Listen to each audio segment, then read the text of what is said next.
कोई फ़र्क नहीं पड़ता कि तुम अमीर बनने के लिए कौन सा ट्रैक फॉलो करना चाहते हो। एक ट्रेडर, एक वैल्यू इन्वेस्टर, एक रियल एस्टेट प्रो, एक चीफ एग्जीक्यूटिव या शायद एक एंटरप्रेन्योर। कुछ भी बनने के लिए तुम्हारे पास सही माइंडसेट होना चाहिए। तो ये नेपोलियन हिल द्वारा लिखी गई थिंक एंड ग्रो रिच के टॉप 5 लेसन्स की वीडियो समरी है। लॉ ऑफ एवरेजेस के कारण कुछ लोग इस वीडियो में दी गई सलाह का पालन किए बिना भी अमीर बनने में सक्षम हो सकते हैं, लेकिन अपने एक्शंस और थॉट्स की जिम्मेदारी लेने के बजाय ये उम्मीद करना कि लाइफ तुमको कभी किसी समय अमीर बनने का मौका देगी, ये प्लान बिल्कुल परफेक्ट नहीं है। इसके बजाय अब हम देखते हैं कि तुम अमीर बनने के चांसेस को कैसे बढ़ा सकते हो। Lesson number 1, what you think about matters. Truly, thoughts are things, and powerful things at that, when they are mixed with definite purpose, persistence, and a burning desire for their translation into riches. Napoleon Hill का कहना है कि तुम्हारे thoughts ही reality बनते हैं जब उसके साथ एक स्पेसिफिक गोल हो, लगन हो और इनके सहारे दौलत हासिल करने की प्रबल इच्छा हो। और यही थिंक एंड ग्रो रिच का मेन आइडिया है। तुम इसे टाइटल से भी बता सकते हो। अगर तुम अपने विचारों में धन नहीं देखते हो तो तुम उन्हें अपने बैंक अकाउंट्स में कभी देखने की उम्मीद कैसे कर सकते हो। लगभग जो भी चीज़ इस दुनिया में इंसानों ने बनाई है वो सब एक समय पर एक सोच ही थी। हर महान लीडर एक ड्रीमर था। तुम्हें क्या लगता है कि महात्मा गांधी या नेल्सन मंडेला या मार्टिन लूथर किंग कैसे सफल हुए? ये सब एक आइडिया से ही शुरू हुआ। तुम्हारे पास अपने माइंड को कंट्रोल करने की ताकत है, क्योंकि तुम उसमें जो चाहो वो डाल सकते हो। ये बहुत ही शक्तिशाली है। थॉट्स एक प्रबल इच्छा के साथ खुद को रियलिटी में बदल सकते हैं। हालांकि ये दो-धारी तलवार है। अगर तुम किसी कारण अपने सबकॉन्शियस माइंड में थॉट्स को बोलने में असफल होते हो तो ये खाली तो रहेगा नहीं, ये दूसरे विचारों को उठाएगा जो अनजाने ही उस तक पहुंच जाते हैं। एक बार फिर से तुम इसे किसी मौके के लिए नहीं छोड़ना चाहोगे। अगर तुम अपने मन को काबू करने में असफल रहते हो तो तुम ये जान लो कि तुम किसी और चीज पर काबू नहीं पा सकते हो। लेसन नंबर 2, अ बर्निंग डिजायर। बहुत समय पहले एक महान योद्धा को एक बहुत ताकतवर दुश्मन का सामना करना पड़ा था। जब योद्धा की सेना दुश्मन के एरिया में पहुंची तो उसने समुद्र तट पर उनके पीछे के सभी जहाजों को जला दिया। अब उनके पास वापस जाने का कोई रास्ता नहीं था। दुश्मन उनके मुकाबले बहुत ज्यादा थे, लेकिन अब उनके पास जीतने के अलावा कोई ऑप्शन ही नहीं था, तो वो जीत गए। अगर तुम 100 लोगों से पूछो कि वो जीवन में क्या चाहते हैं तो वे शायद जवाब ही नहीं दे पाएंगे। अगर तुम थोड़ा और प्रेशर देते हो तो वो अपनी कुछ इच्छाओं को बताएंगे, शायद पैसा, फेम या सिक्योरिटी। लेकिन यूनिवर्स ऐसे खोखले डिजायर्स का जवाब नहीं देता है। ये एक बर्निंग डिजायर का जवाब देता है जो स्पेसिफिक प्लान्स और निरंतर दृढ़ता के साथ एग्जीक्यूट किया जाता है। भगवान खुद उस आदमी के पक्ष में जाने लगता है जो जानता है कि वो क्या चाहता है, अगर वो इसे पाने के लिए दृढ़ है। डिजायर वाले पार्ट में मैं तुम्हारी मदद नहीं कर सकता, लेकिन ये समझो कि सफल होने के लिए तुम्हारे पास ये होना ही चाहिए। अगर तुम मीडियोक्रिटी लेवल से ऊपर पहुंचना चाहते हो तो ये पक्का करो कि तुम अपने उस कोशिश के पॉसिबल आउटकम के साथ एक बर्निंग डिजायर को जोड़ सकते हो। चलिए मानते हैं कि ये आउटकम पैसा है। अब पैसे की इच्छा को रियलिटी में बदलने के लिए ये 6 स्टेप मेथड है। अपने दिमाग में एक स्पेसिफिक अमाउंट फिक्स करो। केवल यही कहना काफ़ी नहीं है कि मैं ढेर सारा पैसा कमाना चाहता हूँ। कोई निश्चित रकम सोचो। ये डिसाइड करो कि तुम में जिस पैसे को पाने की प्रबल इच्छा है उसके बदले तुम क्या देना चाहोगे। एक पार्टिकुलर डेट तय करो कि कब तुम ये पालोगे। इसको रियलिटी बनाने के लिए एक निश्चित प्लान बनाओ और उसे अमल में लाना तुरंत शुरू करो। ऊपर बताए गए 4 स्टेप को अच्छे से स्पष्ट रूप से एक स्टेटमेंट में लिख लो। इसे दिन में 2 बार जोर जोर से पढ़ो। बेहतर होगा कि सुबह उठने पर और सोने से ठीक पहले पढ़ो। लास्ट स्टेप को ऑटो सजेशन कहा जाता है। क्या तुमने कभी किसी कहानी को बढ़ा चढ़ाकर पेश किया है या झूठ बोला है जब तक कि तुम खुद उस पर विश्वास नहीं करने लगे? खैर, ये वही बात है, लेकिन इसका उद्देश्य तुम्हारे अंदर विश्वास पैदा करना है कि तुम्हारी जलती हुई इच्छा एक दिन जरूर पूरी होगी। Lesson number 3, become a unstoppable force. दोस्तों, मेरे पास एक नया आइडिया है। हमें अपने अभी के 4 सिलेंडर मोटर्स को 8 सिलेंडर वाले से बदलना है और वे एक ही ब्लॉक में होंगे। हम अपने कंपटीटर्स को भारी मात्रा से हरा देंगे। ओह सॉरी मिस्टर फोर्ड, लेकिन ऐसा नहीं किया जा सकता। इसे किसी भी तरह से बनाओ।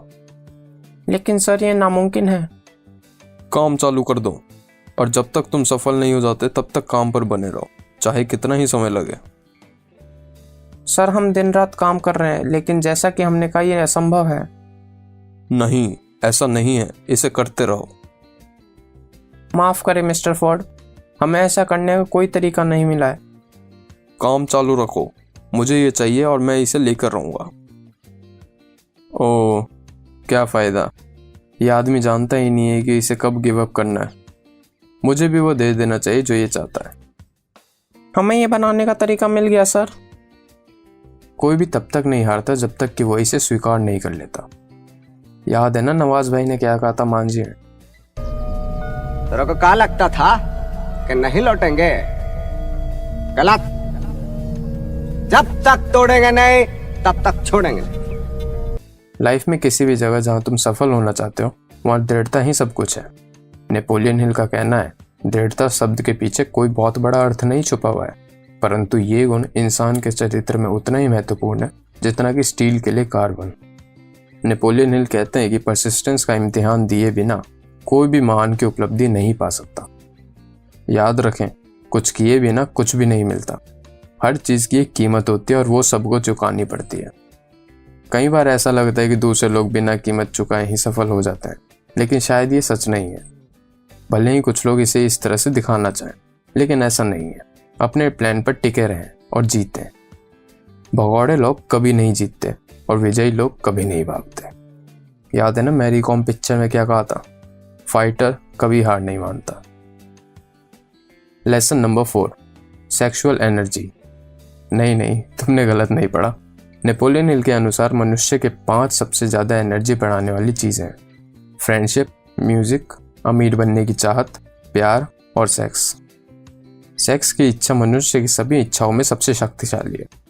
ये इच्छा इतनी प्रबल है कि ये कहा गया है कि इसके कारण ट्रोजन वॉर शुरू हुई थी।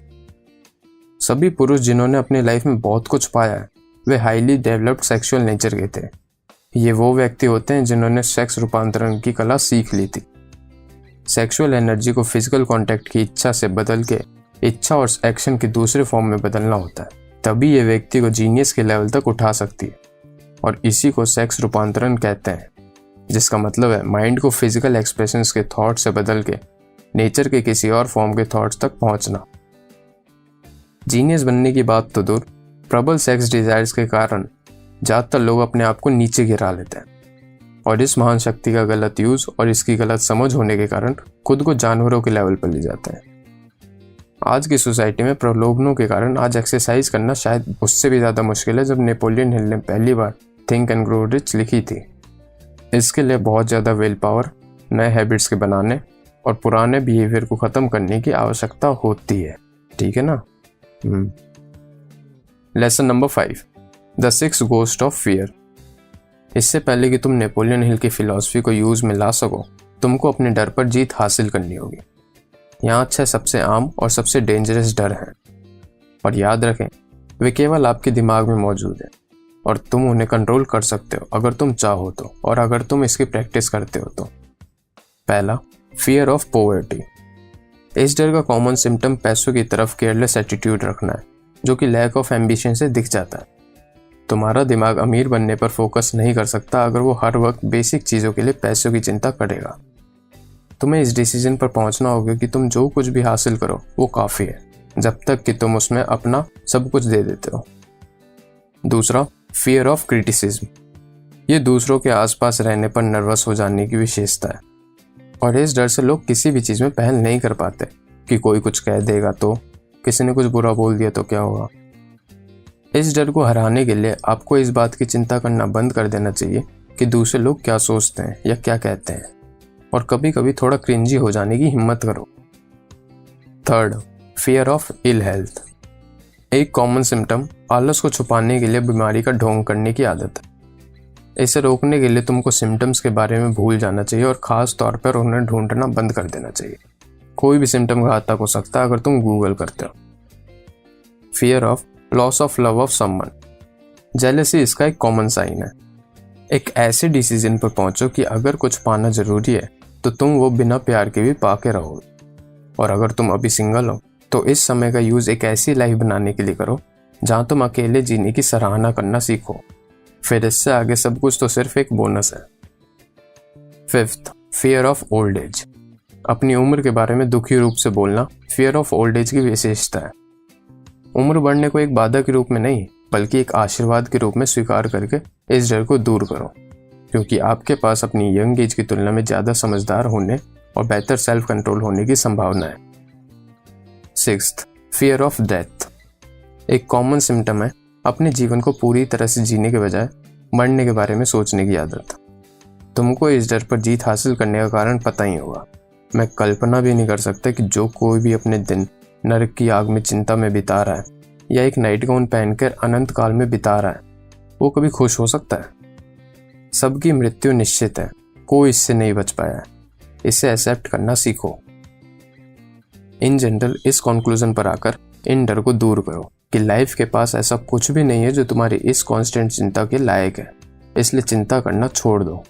कहते हैं ना, चिंता चित्ता के समान है। चलो एक क्विक रिकैप। तुम क्या सोचते हो वो मायने रखता है। ऐसा लगता है कि भगवान खुद उसकी तरफ होता है जो जानता है कि वो क्या चाहता है, अगर वो इसे पाने के लिए दृढ़ है। A quitter never wins and a winner never quits. Sex desire इंसान की सभी डिजायर्स में सबसे शक्तिशाली है। अपनी एनर्जी का यूज अपने लाभ के लिए करो। मानता पाने से पहले तुमको अपने डर पर जीत हासिल करनी होगी। तो यही थे वो 5 बेहतरीन लेसन्स। आपको ये वीडियो कैसी लगी हमें कमेंट करके ज़रूर बताएं। अगर आपको ये वीडियो पसंद आई हो तो इसे लाइक करें और शेयर करें, और ऐसे ही पैसों और इन्वेस्टिंग से रिलेटेड वीडियो देखने के लिए चैनल को सब्सक्राइब करें।